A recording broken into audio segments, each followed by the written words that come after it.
बिस्मिल्लाहिर्रहमानिर्रहीम। अस्सलाम वालेकुम। हुज़ूर नबी करीम सल्लल्लाहु अलैहि वसल्लम ने फ़रमाया, मुझे बच्चों की 5 आदतें पसंद हैं। पहली आदत, वो रो कर मांगते हैं और अपनी बात मनवा लेते हैं। आदत नंबर 2, वो मट्टी से खेलते हैं और गुरूर तकब्बुर खाक में मिला देते हैं। नंबर 3, जो मिल जाए खा लेते हैं, ज़्यादा जमा या ज़ख़ीरा करने की होश नहीं रखते।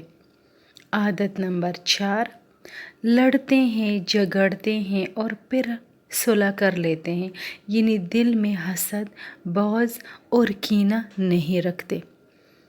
आदत नंबर 5, मट्टी के घर बनाते हैं, खेल कर गिरा देते हैं, यानी वो बताते हैं कि ये दुनिया बाकी रहने वाली नहीं है बल्कि ख़त्म हो जाने वाली है। इन 5 आदतों को अपना कर ज़िंदगी पुरसुकून बनाई जा सकती है। अल्लाह हाफ़िज़।